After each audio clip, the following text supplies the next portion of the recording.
Ini kepalanya di kiri, hewan itu ke di kiri. Kalau yang ke kanan ya, dikencangkan uratnya. Maka nanti lebih detail lagi secara ilmiah dokter hewan Bapak Purnomo menerangkan. Dan menyembelihnya itu harus betul-betul baik. Ya, ini 5 jari di bawah jagung. Ya. Kalau dipepetkan ke sini, banget ke bagian lagi. Antar kepala sapi, kambing ke pondok pesantren. Gelek dagingnya mak habis kepepet.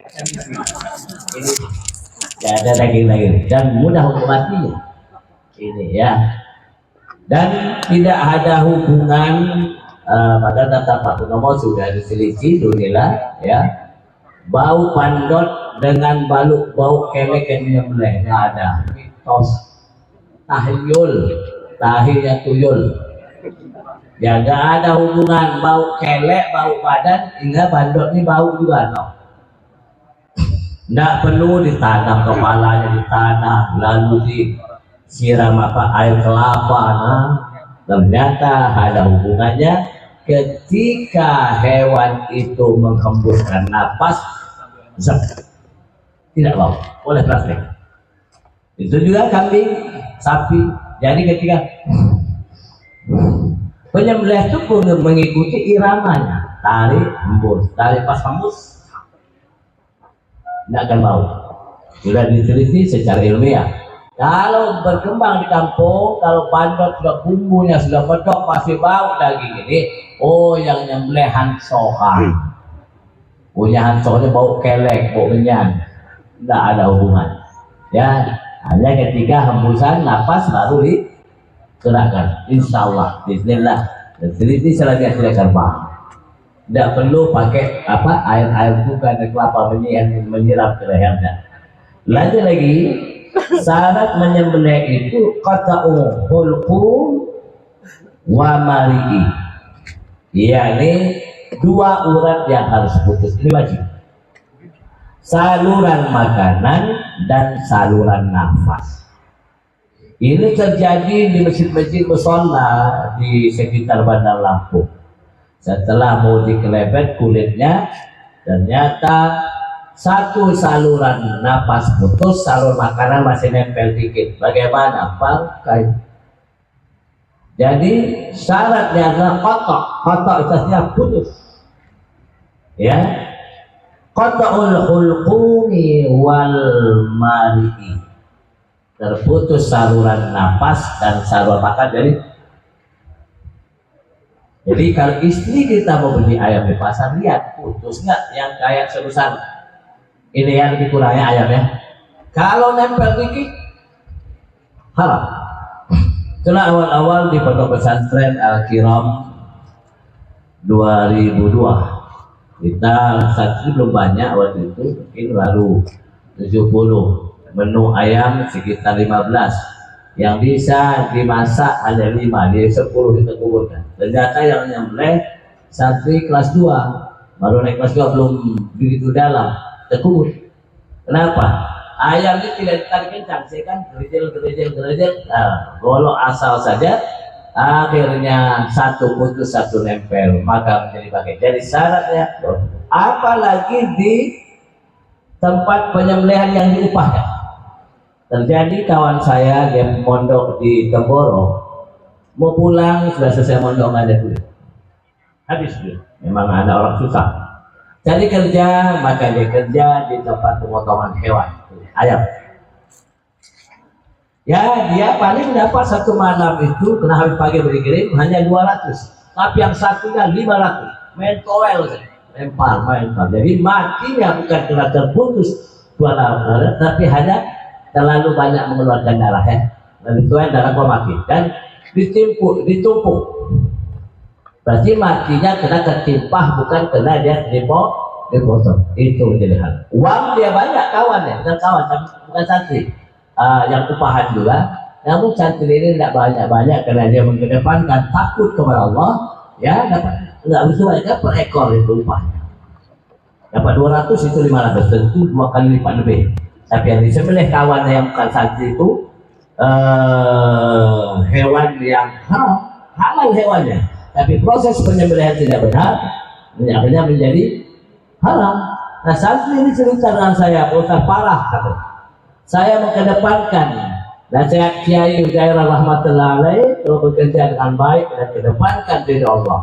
Jadi ya betul-betul disembelih, kau putus sesuai dengan ilmu yang dia pelajari.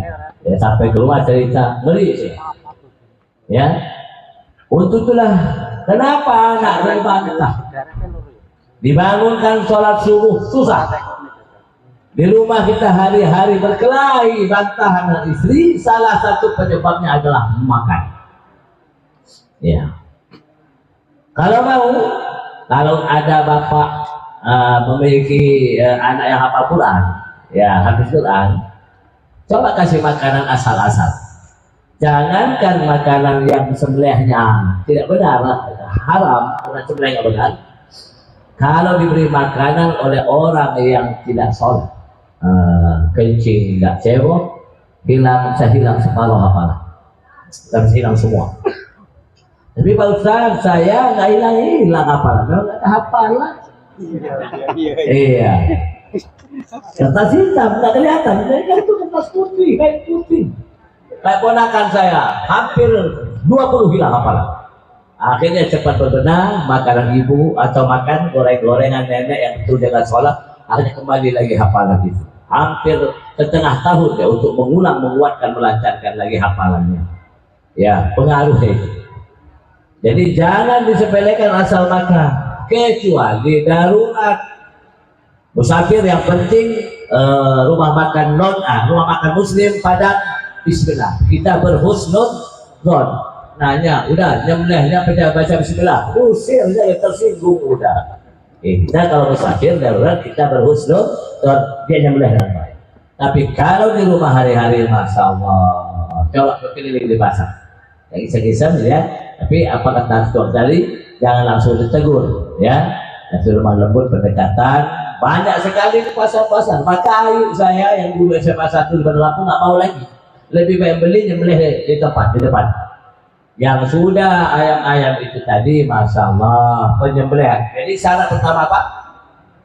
2 saluran napas dan makanan harus putus sebesar kabel. Kalau ayam, kalau sapi itu ya seperti selang pembuangan mesin cuci itu. Syarat kedua, ya, janganlah ya diangkat pisau atau golok ini sebelum 2 ini putus. Kalau terangkat kena dia berontak, maka tempelkan lagi nggak apa-apa. Tapi setelah diangkat sudah mati, nggak putus. Terjadi di musala tetangga telepon, Pak Ustaz gimana kambing? Satu putus, satu nempel. Masih hayatun mustaqillah nggak? Berontak? Enggak, sudah mati. Nggak bisa. Tetapi setelah disembelih, ternyata lepas atau golok ini patah atau lepas, dia berontak misalnya, dia masih kejang-kejang, ambil pisau, putus yang ini nggak apa-apa, karena dia masih status hayatun mustaqillatun. Iya, sama dengan kambing atau ayam ditabrak mobil motor, selagi dia berontak, kita sembelih lalu dia berontak, berarti matinya kena sembelihan, bukan kena benturan.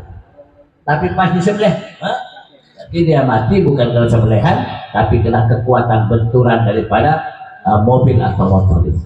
Nah, ini yang diperhatikan juga. Jadi jangan diangkat masuknya kalau belum 2 ini sempurna putus. Kalau terangkat tanpa sengaja atau sengaja, yang penting dia masih apa tadi? Berontak kejang-kejang, tempelkan lagi, nggak apa-apa. Ya, yang nggak boleh itu kalau dia sudah yakin mati hanya sedikit-sedikit, lalu kita melihat yang nggak putus, kalau tahu nggak itu menjadi bangkai. Ya. Lalu hadirin, syarat menyembelih memang muslim. Tapi kata ketua tadi ditekankan menjalankan syariat, terutama di antara syarat dia harus menjaga sholat 5 waktu biar ada keberkahan. Ya, kenapa? apapun yang dikerjakan oleh orang yang tidak sholat atau sholatnya bolong-bolong nggak dapat pahala, nggak ada pengganti. Ya, kenapa?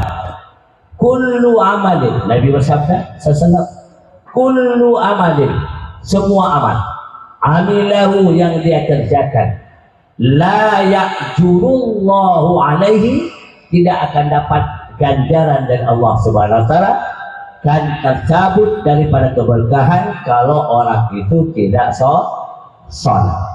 Tapi secara fatwa, yang penting dia muslim, perkara dia tidak sholat urusan dengan Allah, sembelihan ini halal secara fatwa. Tetapi selain fatwa kita mengedepankan apa?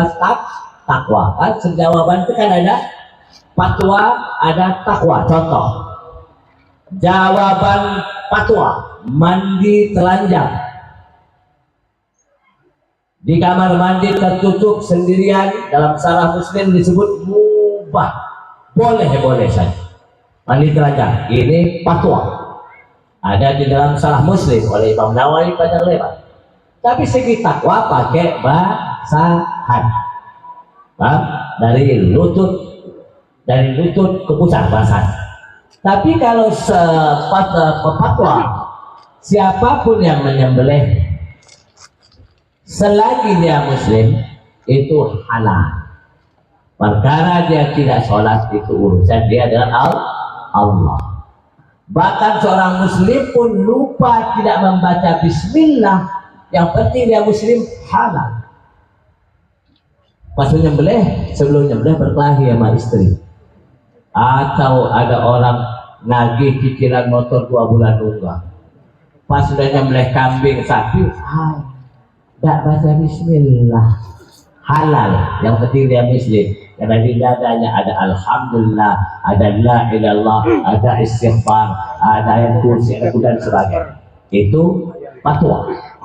Tapi segi takwanya apa? Harus baca bismillah, bersolawat, bahkan dia memotong kiri kanannya.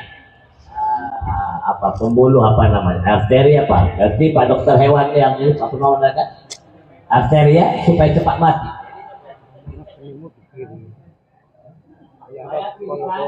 Cepat putus sehingga tak terlalu lama dia mengalami sekarat. Itu, dan biasanya menyembelih seperti ini darahnya banyak sekali keluar dan dagingnya warna merah, sehat, dan darah bertutas dan berontak. Ya, begitulah dilepaskan saja. Ada yang menyembelih ayam, ditaruh di apa?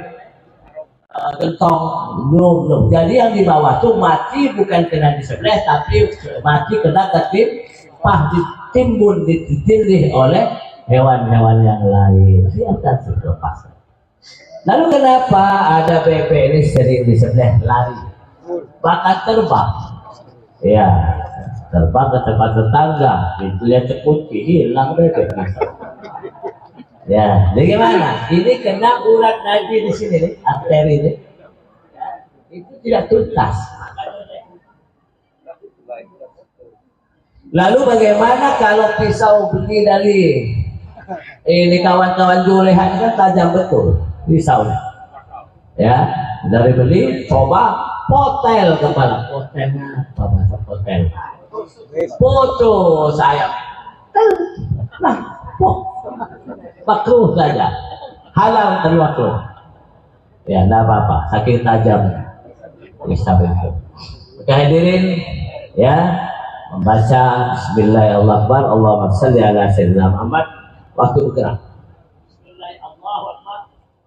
Adalah Muhammad. Tapi apa tadi? Kalau kelupaan, yang penting muslim halal, ya. Itu. Karena baca bismillah itu sebelumnya suka. Wajib itu apa? 2. Pertama, napas dan makan. Yang kedua, jangan mengangkat pisau sebelum 2 ini pun itu syarat. Yang lain menghadap ke kiblat, Bismillahirrahmanirrahim, Allahumma shalli ala sayyidina Muhammad, itu mempercepatnya dengan pilau yang tajam. Itu semua hukumnya sunnah. Ya, itu. Alangkah besarnya pahala kita bisa menyiapkan makanan yang halal karena proses penyembelihannya baik dan benar. Bahkan di dalam kitab fikih Imam Syafi'i kan ada tersendiri kitab Busairi wa Zabaih, kitab berburu dan penyembelihan, ada judul tersendiri. Begitu pentingnya dalam apa tadi penyembelihan, sehingga ada judul tersendiri penyembelihan. Sebab semua hewan ya dikatakan dalam fikih la yahillul hayawanu illa bizakati. Kalau saya zakat itu zakat ya. La yahillul hayawanu illa bizakati. Tidak halal hewan untuk dimakan kecuali melalui proses penyembelihan, kecuali indah asamaku wal jaradu. Samak yakni ikan dan belalang. Dua hewan ini tidak melalui proses penyembelihan, walaupun ikan gurame, ikan yang besar ya, simba segala macam, kalau mati tanpa proses penyembelihan halal ya. Tapi maka disebutkan semua hewan harus ada proses penyembelihan kecuali apa tadi, ikan dan belalang. Itu dalam kitab fikih Syafi'i, kitab Kifayatul Akhir ya. Ini kenapa bawa kitab, jelas kita menyampaikan sesuatu yang ada landasannya ya. Nah begitu. Tapi apa tadi mitos kalau bau bandot itu kenapa? Karena bau kelek, bau badan, mitos ya. Nanti Pak Dokter Hewan, Pak Purnomo menerangkan lebih jelas. Jadi apa, kena pas dia tarik napas ke dalam itu membuat bau. Kalau pas dia menghembus, coba nyembelih kambing nanti, kambing ini kan tengah-tengah ya, kalau kita jatuhkan pas dia ngembus baru. Kalau pas narik ke dalam itu akan membuat dia bau. Jadi seperti itu hadirin. Dan hati-hati kalau menjatuhkan hewan, jangan menyiksanya. Jagal-jagal lama masih menggunakan tradisi lama. Di tali sini ngengklek, berdebu jatuh. Kalau sudah jatuh patah iganya sakit. Kalau untuk hewan kurban sudah cacat. Jadi sembelihan biasa di hari raya kurban, bukan hewan kurban. Apa kena tanggul, tonggak, apalagi sapi Bali ya, maka gampang. Saya di SPMA 87 masuk SPM Politeknik Pertanian. Sebelum saya ngambil sebelum saya mengambil jurusan perkebunan, kami belajar juga peternakan. Jadi dari tahun 91 kami sudah tahu cara merobohkan sapi segala apapun juga. Tali nanti ada praktek ya, tali sini tali dia akan duduk dengan sendirinya. Itulah yang aku praktekkan tiap tahun. Nenek-nenek arisan pengajian saya 9 sapi yang dititip ke rumah saya untuk disembelih bagikan keluarga. Dengan izin Allah mudah menjatuhkannya, dia akan duduk sendiri tanpa terbanting. Cukup seutas tali sebesar begini, tambang lebih kurang 5 meter ya, 5 atau 7 meter, berhubungan sendiri bisa. Jadi secara ilmiah ya, sudah 91 dulu saya sudah tahu. Kenapa? Ketika dia sudah ngekek, nah lepas lagi, nah lari, dia sudah stres ya. Menyembelih hewan posisi stres tentu kita susah, dia akan berontak ya, akan menyusahkan. Lanjut lagi menyembelih. Kalau saya sekarang ini sudah, kalau menyembelih tidak menggunakan lubang lagi. Bapak-bapak menggunakan lubang, digali, kasih balok, kasih palang lagi di kaki, dari kaki, entar kaki udah diikat nih, masih palang lagi balok, alat ribet. Dan itu praktekkan kawan-kawan dari pakar-pakar. Yang penting ini sudah tali, moncong, dari moncong ikat sini kan turun. Nah selagi ini kencang, kaki nggak diikat nggak apa-apa. Di antara 9 yang kurban kemarin saya akan coba tanpa diikat kaki. Gitu. Alhamdulillah ya, tambah yang penting ikatan kencang, dimoncong kencang, yang ikat simpul dan kencang, ya paling gini-gini aja. Kecil selalu. Titik lemahnya di sini. Coba dan tidak pakai lubang, cukup didongakkan ke atas. Jadi tanduknya ke bawah, putar. Bismillah. Kenapa kita berani? Karena posisi sini, kalau takut ke perlu kedobok pisang atau dilubangi. Tapi cara yang mudah saya langsung praktekkan. Setelah dia ditali, ikat, maka cukup dipelintirkan sedikit kencang, maka dilihat lebih kurang 5 jari dan dicakun langsung 2 kali atau sekali tarik, bismillah, putus. Nah, langsung tuntas 4 saluran, yakni yang wajib makanan dan napas, sunnahnya apa? Wadijen, dijen ini kiri kanan, urat apa namanya, arteri dan vena. Saya di antara 9 ada 4 atau 5 yang tanpa menggunakan balok, tanpa digali lubang. Tapi kalau digali lubang khawatir darahnya berceceran, tidak apa-apa untuk menampung darah. Tapi kalau sedia semen kan dibantu air ngalir.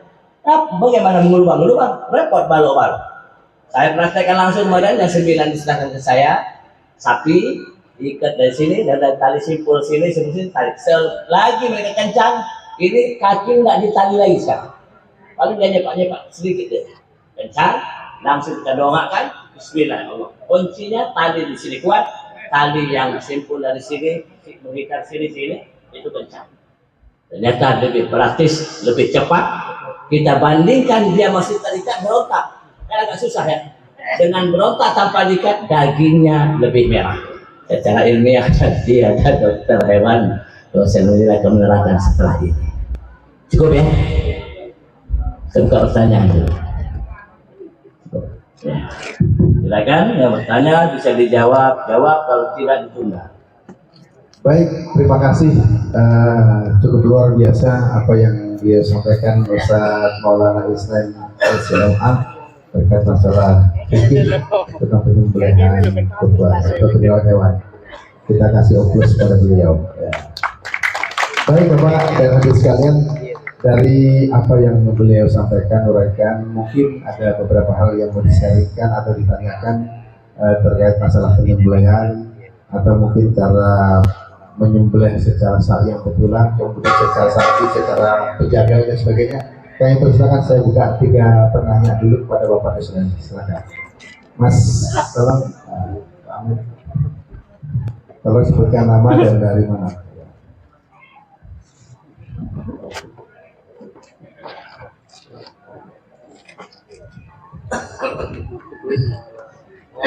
Assalamualaikum warahmatullahi wabarakatuh. Waalaikumsalam.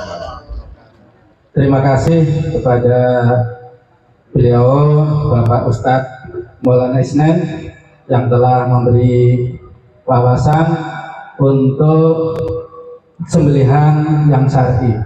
Ini tadi saya catat salah satu diantaranya hewan yang akan disembelih dalam keadaan baik, yaitu harus putus 2 urat. Salah satu diantaranya urat makan dan urat pernapasan. Ini sudah sah. Tapi tadi disusul ini ada 2 urat pembuluh darah. Ini ada 2 urat pembuluh darah. Seandainya 2 urat pembuluh darah ini tidak putus, tapi yang putus hanya 2 saja, hanya matinya ini agak lama. Ini tetap sah Pak ya? Ya. Terima kasih. Assalamualaikum warahmatullahi wabarakatuh. Dari mana Pak? Oh ya, ini dari Marga Asri, dari Masjid Al Iman. Pak Warsono. Ya, terima kasih. Terima kasih. Assalamualaikum warahmatullahi wabarakatuh. Silakan mungkin langsung dijawab oleh. Ya, aku lupa. Ini Warsono. Ya. kan syaratku kan hanya 2, saluran napas, saluran makanan. Kalau 2 diputus sudah halal, tapi lama matinya kasihan. Ya, bisa terbang kalau bebek.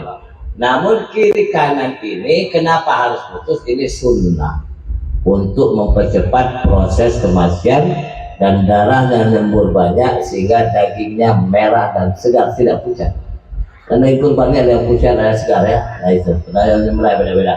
Jadi kiri kanan ini pembuluh pena dan diri hukumnya apa sunnah supaya cepat mati dan darahnya menyembur banyak sehingga dagingnya segar dan sehat. Ditandai dengan warna yang merah segar ya gitu. Itu ya. Jadi yang wajib itu hanya dua Pak ya. Cukup Pak Mas Anam? Cukup. Ya. Mungkin masih ada yang lain disaringkan tanyakan ya. Silakan Pak Amin. Nah. Mana ya? Oh, nah, lagi di depan. Bismillahirrahmanirrahim. Assalamualaikum warahmatullahi wabarakatuh. Waalaikumsalam. Nama dan Saya Mas Sulika dari Panaraga Jaya, kebetulan kampung juga dari Musola Baitul Utama. Kami sangat tertarik bertemu senang dengan sampaikan Pak Ustadz tadi tentang syarat hewan yang tentator. Ini memang ada suatu kejadian hewan korban yang akan kita potong, karena rata-rata kita untuk pemotongan hewan itu bukan dari daerah sendiri, tapi kita dari pelihara orang lain atau kita hanya membeli. Yang ingin saya sampaikan, manakala kita pas hari raya Idul Kurban itu nyampe, karena hewan kurban itu baru nyampe juga